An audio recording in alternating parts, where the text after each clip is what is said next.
जय माता दी। श्री हरि ज्योतिष केंद्र में आप सभी भक्तों को स्वागत है। आज मैं आपको बता रहा हूं कि सूर्य ग्रह के बारे में। सूर्य ग्रह आपकी कुंडली में शुभ है, अशुभ है, या अगर वह अशुभ है तो आपको क्या करना चाहिए और शुभ है तो आपको क्या करना चाहिए, इस बारे में मैं आपको बता रहा हूं कि सूर्य ग्रहों का राजा है, इसलिए सूर्य देवता की सर्वोपरि पूजा मानी जाती है और पंच देवताओं में भी सूर्य देवता को सबसे मुख्य या सबसे पहला देवता माना जाता है। सूर्य ग्रह तेज का कारक है, सूर्य ग्रह साहस का कारक है, सूर्य ग्रह हमारे पराक्रम का कारक है, सूर्य ग्रह हमारा वाणी का भी कारक है।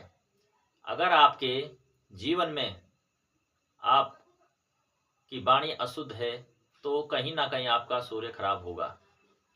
अगर आपके जीवन में पिता का सहयोग आपको पूर्ण नहीं मिल पाता है तो कहीं ना कहीं आपका सूर्य ग्रह खराब होगा।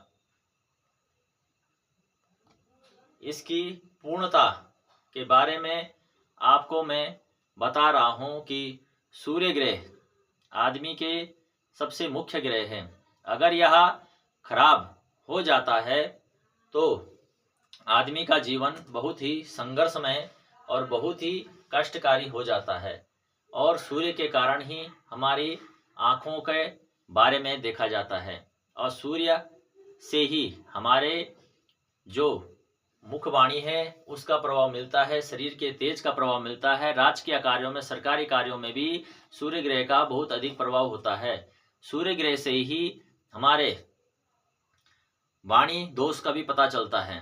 सूर्य ग्रह हमारे हार्ट का भी, जो हृदय होता है उसका कारक भी सूर्य ग्रह ही कहलाता है, क्योंकि कुंडली, काल पुरुष की कुंडली में जो पंचम भाव होता है वह भी सूर्य ग्रह का ही कारक भाव है और सिंह राशि का स्वामी है।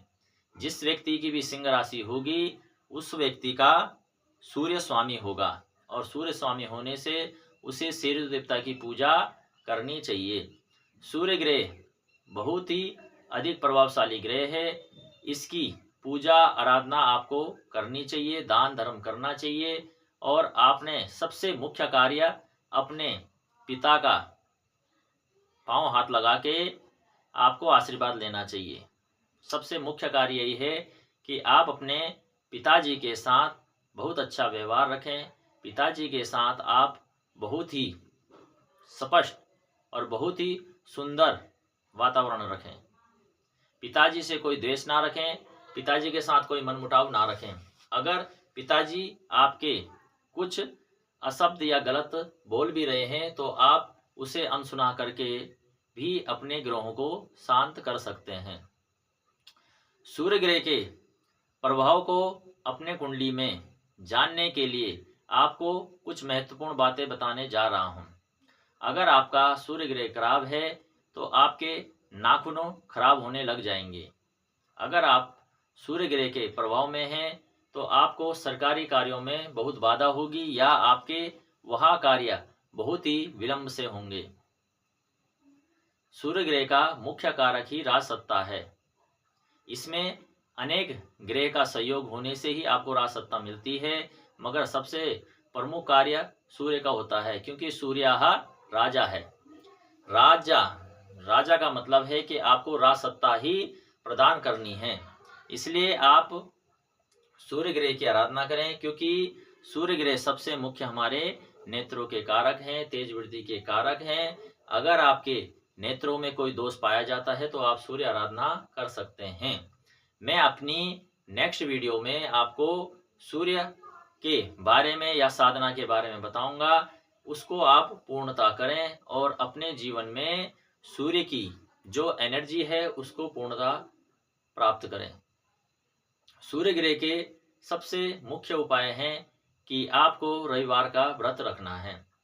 रविवार का व्रत रखने से भी सूर्य ग्रह शांत होता है और अगर आप उस दिन मीठा भोजन ही करते हैं तो वह भी अति उत्तम है। इससे आपका जीवन मंगलमय होगा और आपको अपने जीवन में बहुत ही अच्छी सफलता प्राप्त होगी। सूर्य ग्रह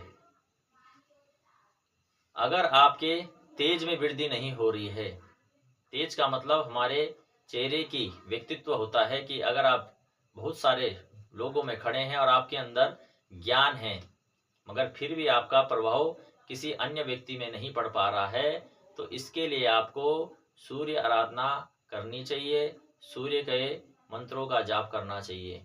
सूर्य के मंत्र जाप बहुत ही अधिक प्रभावशाली होते हैं, इसलिए आप सूर्य साधना करें। और सबसे मुख्य है कि सूर्य का व्रत रखना आरंभ कर दें। इससे आपके जीवन में सूर्य की ग्रह की प्रभाव बहुत अधिक होगा और आपका मंगलमय होगा। सूर्य ग्रह का मुख्य वार है रविवार।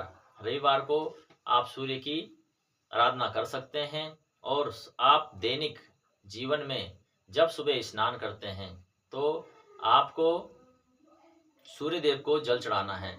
जल चढ़ाने की विधि है, बहुत लोग सूर्य को जल चढ़ाते हैं और सूर्य निकला नहीं होता है। आपको जब सूर्य सबसे मुख्य सुबह निकलता है तो आपको उन्हें जल देना है। जल देने की विधि मैं आपको बता रहा हूँ कि आपने एक लोटा लेना है, लोटे में आपने जल लेना है, थोड़ा गंगा जल डालना है। तांबे का लोटा लें तो अति उत्तम है, क्योंकि तांबा धातु सूर्य से ही मिश्रित है, इसलिए तांबे का ही प्रयोग करें। तांबे का लोटा लें और उसके लिए आप उसमें लाल चंदन मिला दें, लाल फूल मिला दें, थोड़ा सा आप गुड़ डाल दें या मीठा कुछ डाल दें और आप थोड़े से अक्षर डाल दें। इसके बाद आप सूर्य को जल चढ़ावें। ओम ह्रीम घृणे सूर्यादित्याय श्रीम। अगर आपको यह मंत्र याद है तो बहुत अच्छा, नहीं तो ओम सूर्याय नमः इस मंत्र का भी आप जाप कर सकते हैं और सूर्य भगवान को जल चढ़ा सकते हैं। जब आप सूर्य भगवान को जल चढ़ाएं तो सूर्य को ऐसा जल चढ़ाएं कि आपके माथे से ऊपर जब जल चढ़ाएं तो जो जल आप धरती में गिर रहा है उस जल की जो किरणें पार हो रही हैं सूर्य से, वह आपके शरीर की एनर्जी दे या शरीर के पूरे शरीर में सम्मिलित हो। इससे आपके जो शरीर में सूर्य की एनर्जी है वह एक्टिव होगी और सूर्य प्रभावित होगा। अगर आप यह नित्य प्रतिदिन करने जाते हैं तो आप उससे अपने जीवन में सूर्य की शांति प्राप्त कर सकते हैं। सूर्य को जब जल चढ़ाएं तो वह किसी भी तुलसी के पौधे में ना चढ़ाएं, वह आप किसी वृक्ष में चढ़ाएं, किसी पौधे में चढ़ाएं या फूल में चढ़ाएं, क्योंकि अगर आप सूर्य का जल तुलसी में चढ़ाते हैं तो तुलसी सूख जाती है, क्योंकि तुलसी का जल अलग होता है। बहुत लोग जब भी सूर्य को जल चढ़ाते हैं तो तुलसी में ही चढ़ाते हैं। तुलसी माता विष्णु की अति प्रिय है, इसलिए आप जब तुलसी में जल चढ़ाएं तो आपको तुलसी में नहीं चढ़ाना है। यह खासकर आपको ध्यान रखना है। आजकल लोग बहुत ही अधिक यह कर रहे हैं, इसलिए मैं आपको बता रहा हूँ। और सबसे अच्छा है कि आप ब्रह्म मुहूर्त में उठने की कोशिश करें, इससे भी सूर्य बहुत अधिक प्रभावी होता है और बहुत अच्छा होने लग जाता है। और सुबह ही आप इसकी पूजा करें। सूर्य के लिए आप गायत्री मंत्र का जाप भी कर सकते हैं। गायत्री मंत्र का जाप जब आप करते हैं तो सूर्य आपका एक्टिव होने लग जाता है। ओम भूर्भुवस्वाहा तत्सवितुर्वरेण्यं भर्गो देवस्य धीमहि धियो यो नः प्रचोदयात्। यह भी आप नित्य प्रति ही कर सकते हैं। आप इसकी 24 बार कर सकते हैं या आप 108 बार कर सकते हैं। गायत्री मंत्र बहुत ऊर्जावान मंत्र है, इसकी आप साधना करें तो वो आपका जीवन अति उत्तम होगा। मगर इसकी साधना बहुत ही कठिन है, क्योंकि गायत्री की साधना जिसने कर दी उसको किसी अन्य साधना की जरूरत नहीं पड़ती है। इसलिए आप जब भी गायत्री की साधना करें तो आप उसके लिए सबसे पहले है कहीं से गुरु दीक्षित हो जाएं और यज्ञोपवीत का धारण कर लें, तभी आपको गायत्री की साधना का पूर्ण प्रभाव मिलेगा। जय माता दी।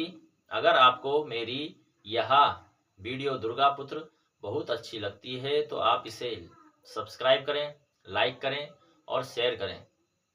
शेयर करने का मतलब होता है कि आप भगवान के ज्ञान को आगे बढ़ा रहे हैं और उसमें पुण्य के भागी बन रहे हैं। इसलिए जय माता दी, आप अच्छे ढंग से होंगे। जय माता रानी।